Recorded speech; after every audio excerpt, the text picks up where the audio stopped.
Halo guys, perkenalkan nama saya Nahades Mohotima. Jadi di video kali ini gue berkesempatan untuk mewawancarai 5 orang, yaitu pebisnis yang memiliki kontrakan. Nah, gue tuh di situ kalian penasaran gak sih apa aja yang gue tanyain kepada pemilik kontrakan itu. Nah, kalau kalian penasaran gimana gue mewawancarai pebisnis yang mempunyai kontrakan, kalian tonton terus sampai akhir.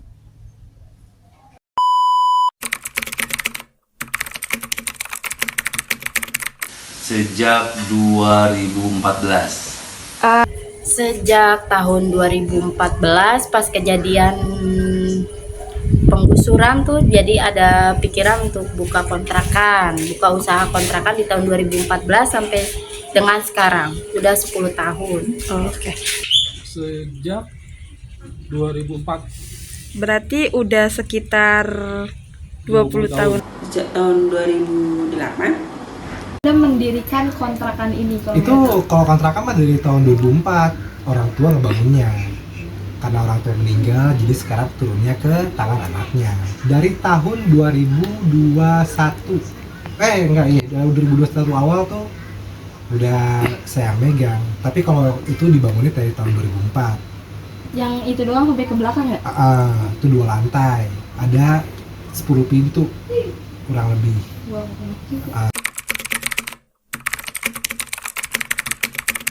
Karena menurut saya usaha kontrakan itu sangat menjanjikan, karena kebetulan tempat saya itu berdekatan dengan salah satu kampus terbaik, yaitu UHAMKA, dan dekat juga dengan perkantoran, ada kantor pajak, kantor Telkom yang karyawannya itu dari berbagai daerah, dan juga berdekatan dengan pasar induk Kramat Jati yang juga dari berbagai daerah datang ke situ untuk menjajakan dagangannya.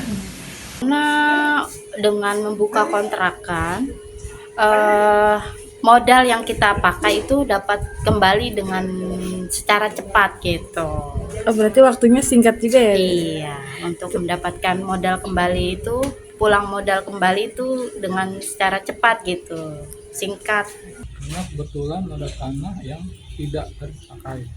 Oh, jadi gara-gara nggak ada tanah, jadi ada tanah kosong terus dibikin kontrakan? Iya, benar. Ya awalnya untuk kontrakan itu kayak semacam invest ya. Invest yang ya bisa untuk jangka panjang gitu. Tapi semakin kesini ya bagus juga sih prospeknya itu. Kalau dibilang ngebangun kan nggak ngebangun ya. Cuma kalau dilihat dari perspektif kenapa ngebangun kos-kosan tuh karena uangnya tuh jelas.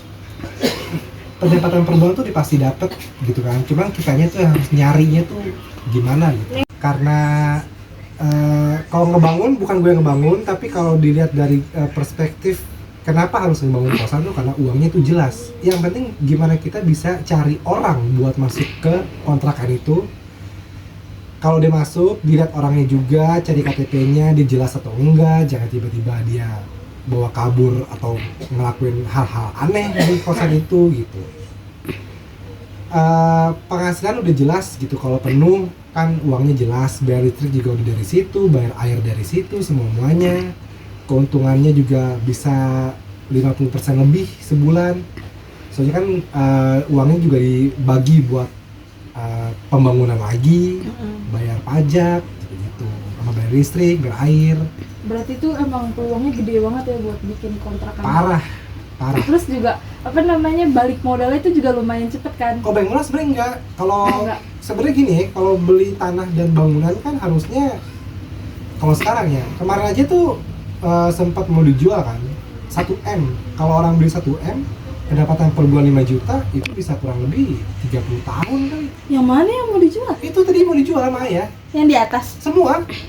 Sampai ke belakang yang warung-warung? Iya, 1 miliar mau dijual. Kalau satu bulannya 5 juta, 5 juta kali setahun kan berarti kan 60 juta kan.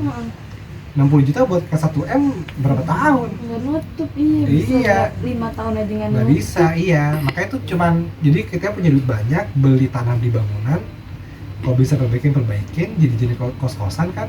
Tapi penghasilan tuh jelas gitu, ada gitu, duit tuh ada gitu. Nggak harus diputer-puter, kita cuma cukup nyari orang doang gitu.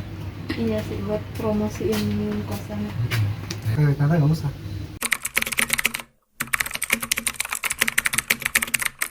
Pasti ada.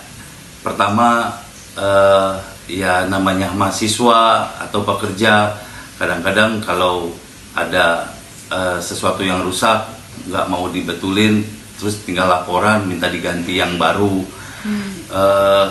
Sudah gitu, kalau ada kebocoran, kadang-kadang mereka nggak mau membetulkan sendiri, gitu.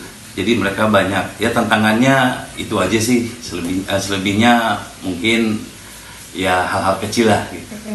Tantangannya itu dalam segi biaya ya. Dalam segi biaya, karena membuka usaha kontrakan itu harus membutuhkan biaya yang besar gitu.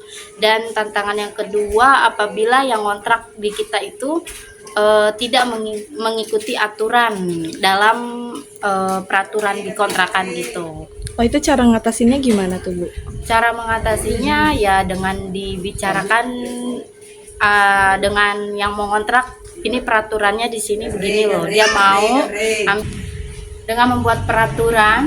Jadi sebelum yang kontrak itu mau deal dengan kontrakan saya, itu dia harus mengikuti peraturan yang ada gitu. Dan harga pun yang saya ajukan itu dengan nominal saya kontrakan itu 1,5 gitu. Itu per tahun apa per bulan? Itu per bulan. Kamar mandi di dalam, lantai 2, terus kamarnya 2 juga gitu. Kalau ada pesaing nggak sih kadang-kadang cara mengatasi Kalau gimana? Pesaingan tuh gimana Kalau tuh? soal pesaing pasti banyak ya, namanya kontrakan gitu. Tapi kan macam-macam bentuknya gitu, dalam segi harga kontrakan, terus kamar mandi di dalam atau enggak, fasilitasnya maksudnya itu. Terus dari situlah kan peminat itu bisa membuktikan dia mau tinggal di tempat yang seperti apa gitu, yang dia butuhkan. Ada yang di kamar mandi dalam, ada yang kamar mandinya umum gitu. Tantangan untuk mengatasi masalah ini lumayan banyak sih ya. Salah Kadang-kadang satunya. ada saingan di antara kos-kosan yang lain. Terus Ya penghuni kos yang susah diatur, masalah pembayaran, masalah kamar kos yang dicoret-coret. terus cara mengatasinya gimana? Ya, cara mengatasinya, untuk pertama kali ditegur, 1-2 kali ditegur, nggak respon juga, terpaksa harus dikeluarkan. Kalau yang banyak pesaing tuh gimana sih cara mengatasinya? Dengan menurunkan harga aja di bawah mereka yang para punya kosan. Tantangannya ya satu itu, kalau misalnya sebelum udah waktunya bayar tapi mereka kayak lupa atau gimana gitu, dengan alasan yang ya begitu deh. Terus gimana tuh ngatasinnya, Bu? Ya satu-satunya jalan saya minta dengan perjanjian kontrak untuk jangka waktu tertentu, misalnya dalam jangka waktu setahun atau 6 bulan gitu. Oke. Tantangan terbesarnya tantangan terbesar apa ya? Termasuk modal yang banyak nggak sih? Enggak, bukan. Kalau modal tuh bukan tantangan. Tantangan tuh pas udah bangunan udah jadi kos-kosan. Oh, ini kali, itu Bu. tantangannya baru. Mungkin ini kali, karena kan banyak juga nih di daerah sini kan, banyak banget kontrakan yang Persaingan lain. maksudnya. Kalau saingan nggak mungkin hilang deh. Pendatang tuh pasti ada. Apalagi daerah ini tuh dekat sama pasar Nester. Orang datang dari kampung buat kerja di pasar, itu dia pastinya tempat tinggal. Nggak mungkin. Itu bukan sebuah kendala. Apalagi gue tuh nyarinya di Facebook sekarang. Nyari Gue tuh nyari orang yang mau ngekos tuh dari Facebook. Oh, berarti memasarkan buat kayak misalkan kontrakan kosong nih buat berarti di Facebook. Jadi dari Facebook kebanyakan, iya. Enggak gue doang kali, banyak semua juga dari Facebook nyarinya. Tapi tetap ditulis juga tuh kalau misalkan di kontrakan gitu. Iya benar. Biasanya gue nulis tuh di kontrakan fasilitas ABCD gitu kan. Kalau kendala tuh paling Susah bayar uang. oh kos. ini enggak kalau baru ngekos mah tinggal usir. Iya sih. Kendala tuh ini kalau misalnya kamarnya tuh dicat aneh-aneh. Iya, kadang dicoret-coret. Jadi kalau misalnya ada yang cabut, makanya tuh setiap bulannya paling enggak kita harus nyimpen 30% dari 100%-nya. Oh. Misalnya kan 5 juta. Biaya listrik paling gope sisa 4,5 kan, masih Sama banyak air nih. tuh ya. Nah, 30%-nya dari 4,5 tuh udah dipotong buat perbaikan tuh tiap bulan. Oh, berarti istilahnya naruh deposit buat terjadi kerusakan. Lebihnya 70% dari 4,5 itu baru buat kita pegang. Gue juga itu ditaruh lagi tuh 20%-nya buat modal pembangunan. Sisanya buat gue semuanya. Ya gue cuma megang 3 juta dari 5 juta. Oh. Gitu. Jadi kalau yang cabut ada yang aneh-aneh gitu, misalnya kipas anginnya rusak, catnya dicat ulang apa, ditempelin apa gitu kan. Kayak kadang pakai wallpaper Iya, kan itu tuh. gue cat ulang lagi, Iya. beli kipas lagi gitu. Oh, berarti emang lu sekarang udah ada kipasnya di atas? Ada Oh, ada kalau kasur juga lagi. Oh, berarti emang. Kalau dulu kan sama Bu Heni kayak Cuma kosongan doang kan? kayak Kamar cuma doang. bangunan kosong udah Iya. terus kita yang bikin fasilitasnya sendiri. Sekarang mah ada, gue dadain. Kalau kayak gitu nggak bakal laku. Iya sih, soalnya orang-orang tuh kayak yang paling penting tuh tempat tidur sama lemari sih, Kalau lemari enggak, lemari mah taruh baju mah di mana aja ya. Kipas sama tempat tidur udah. Yang penting orang tuh bisa tidur enak. Kalau naruh barang mah di mana aja. Sekarang di atas udah berapa? Penuh. Penuh. Atas sama bawah penuh.